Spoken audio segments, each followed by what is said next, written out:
দিনটার তাৎপর্য কি, মানে কিসের জন্য আপনারা পালন করেন? এটা আমাদের ট্রেডিশনাল ওই চাকমা সমাজের একটা ট্রেডিশনাল আর কি। বিজুর প্রথম দিনকে বলা হয় ফুল বিজু। তা ফুল বিজুতে আমরা ওই ফুল তুলে আনি, সকালে ভোরে ঘুম থেকে উঠে ফুল তুলে আনি, ফুল তুলে এনে এখানে ভাসিয়ে দিই, প্রার্থনা করে ভাসিয়ে দিই।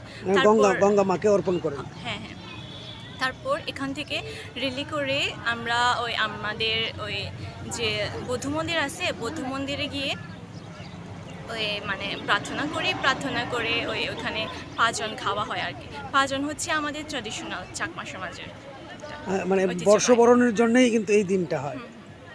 ধন্যবাদ। একটু যদি বলতেন। আজকে আমাদের চাকমাদের হচ্ছে বিজু, ফুল বিজু, যেখানে আমরা ফুল মানে তুলিয়ে জলের মধ্যে আমরা ইয়ে করি, ইমার্শন করি। এটা আমাদের চাকমাদের 3 দিন থাকে যে বিজু। একটা হচ্ছে আপনার ফুল বিজু, মূল বিজু, কচ্ছি। এটা 3 দিন আমাদের বিজু। আজকে হচ্ছে প্রথম দিনের স্টার্টিং, আজকে আমাদের 3 দিন থাকবে। এটা কি আপনাদের বর্ষবরণ, মানে নববর্ষকে স্বাগত জানান আপনারা? হ্যাঁ, নববর্ষটা এটা রোববারে আমাদের ঢুকবে।